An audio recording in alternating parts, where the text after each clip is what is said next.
We're still in Oklahoma because we're always in Oklahoma, apparently.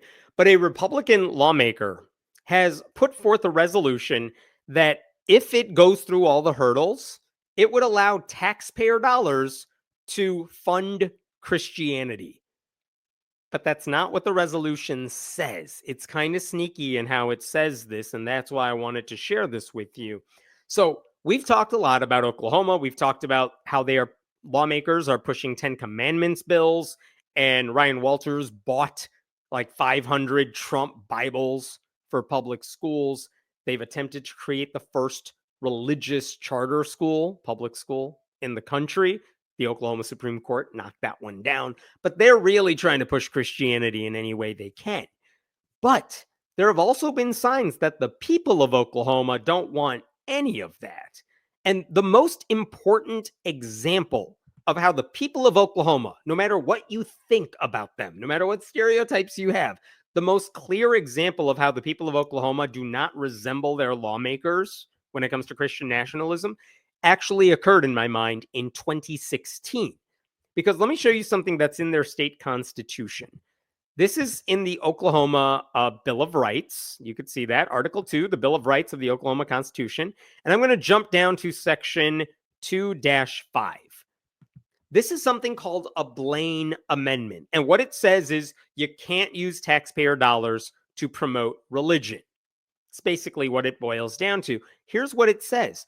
No public money or property shall ever be appropriated, applied, donated, or used, directly or indirectly, for the use, benefit, or support of any sect, church, denomination, or system of religion, or for the use, benefit, or support of any priest, preacher, minister, or other religious teacher or dignitary or sectarian institution as such, which is a very wordy way of saying public dollars do not fund religion.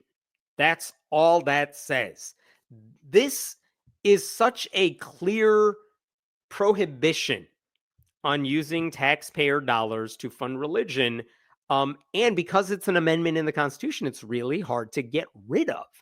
And in 2016, Republicans in the state were like, hey, voters of Oklahoma, do you want to get rid of this entire thing up here? Do you want to just get rid of Section 2-5? We'll just cross it off. And it literally got put forth to voters. Do you want to eliminate that part of our Constitution? And that sounds bad because, oh no, Oklahoma gets to vote on whether tax dollars can be used to fund Christianity. And guess what happened when they put this to a vote? This is what happened. These are the election results. The answer, 57% of voters voted no. They said, no, you are not getting rid of that section from the Constitution. Like, can you believe it? In Oklahoma, 57% of voters said that. But this is a clear indication that even in the reddest of red states, the people of Oklahoma very much are not interested in Christian nationalism. I mean, 40% are, but a lot of them are not, right? But that was 2016. And since then, the country has gotten way more red, way more MAGA, way more Trumpy, way more Christian nationalisty. And now I bring you this dude. His name is Dana Prieto. He's a newly elected state senator. And guess what he's trying to do? He says, his thinking here, he looks like the most Oklahoma man that has ever Oklahomaed. He basically said to himself, okay, getting rid of the Blain Amendment, getting rid of Section 2-5 did not work in 2016. But what if there's another way to get Oklahomans to say, yeah, but it's totally fine. You could still give money to Christianity. So this dude has put forth a new bill.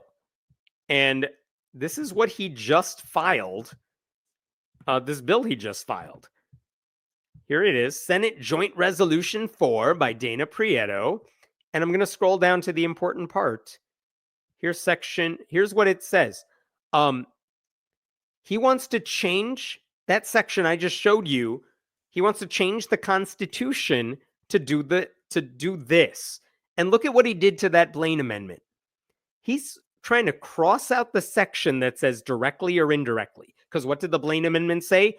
No public money or anything can be used directly or indirectly to fund religion. Well, he wants to cross out directly or indirectly, and the only thing he wants to ban is the direct financial benefit of religion. Think about what that means. He's saying, okay, so tax dollars cannot like fund a church. We can't write a check to Christianity. But the implication then is that it's totally fine to indirectly support religion in the state. That's what he's trying to do. So if they went through with this change, the Republican majority government, they could fund Bibles for public schools and just say, oh, we're doing it to teach kids history. They could say, oh, here's a very old church. Oh, we're going to help rebuild it, not for religious purposes, but because it's a historic building. So it's indirectly supporting Christianity. That would be okay if this went through. They could say, we're giving scholarships to private religious schools. And then a lot of that would go to Christian schools, but not directly, right? So there are all sorts of ways to support religion that don't involve writing a check directly to a church. And to be clear, Christianity would absolutely be the primary beneficiary if this change were to happen, not a ton of Muslims living in Oklahoma. You know what I mean?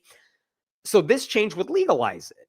And by altering the Constitution, it would also be getting rid of the best weapon that church-state separation advocates have to prevent taxpayer dollars funding religion. In fact, I mentioned earlier right now that the Oklahoma Supreme Court said no to the taxpayer-funded Catholic charter school, right?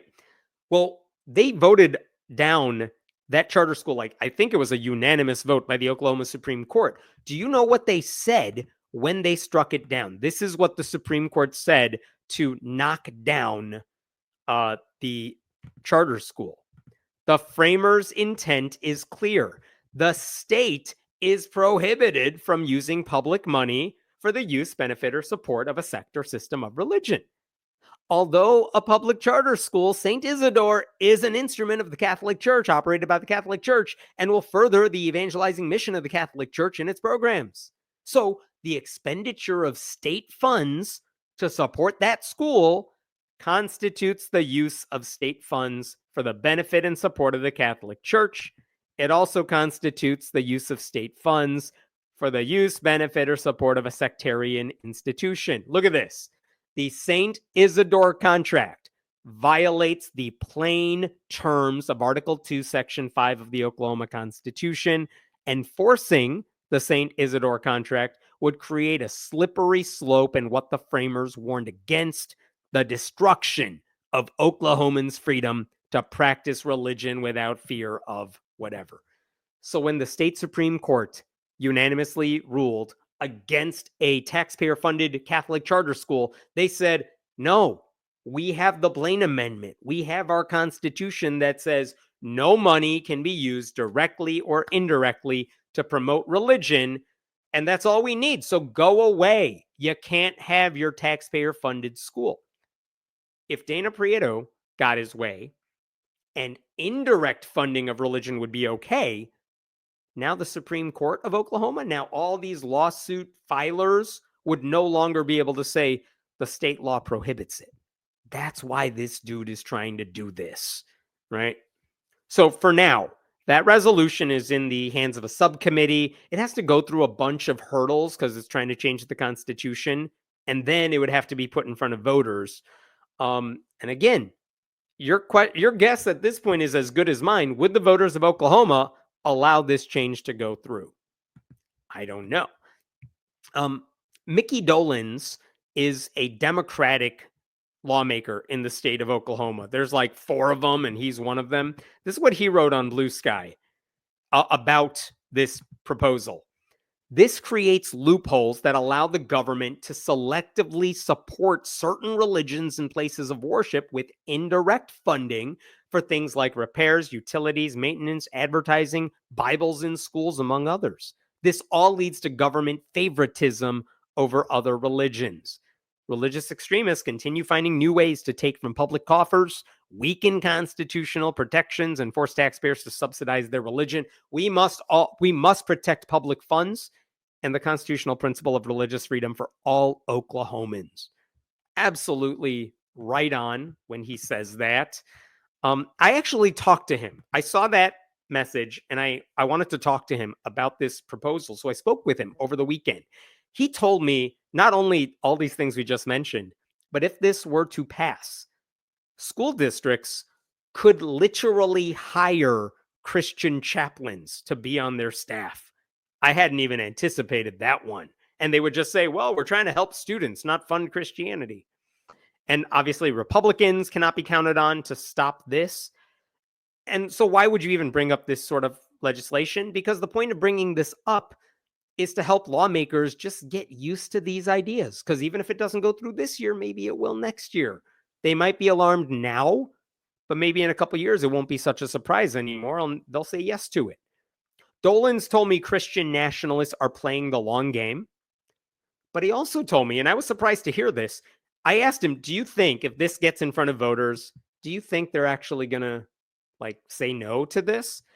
And he told me he had confidence Oklahomans would vote this down, just like they voted down the repeal of the Blain Amendment in 2016. And I hope he's right. I don't know if he is, but he knows better than I do. He lives in Oklahoma. He works in Oklahoma. He's a lawmaker there.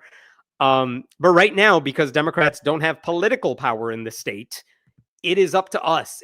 We have to educate the public about what is going on here. That may be the only way to prevent this particular disaster. By the way, Dana Prieto, the cowboy hat dude, he is part of the far-right Oklahoma Freedom Caucus, which includes guys like Dusty Devers. I've made videos about that guy. I recently talked about him because he filed a bill for covenant marriage in Oklahoma. Another guy who's part of that Freedom Caucus is Jim Olson, who wants 10 Commandments monuments in the Capitol and outside the Capitol. Dana Prieto's biography on the legislature's website says he's performed in citywide crusades and attended Rima Bible College, a school that exists to train missionaries and ministers. So that's what they are doing in Oklahoma right now. I don't know how far this legislation will get, but it's something to keep an eye on. What is stopping other religions asking for funds from Oklahoma, i.e. Satanists? Well, one, who's approving the funds being given? So if Satanists, the Satanic Temple, what have you, asked for funding for whatever, if the legislature has to approve it, they're not going to get that approval.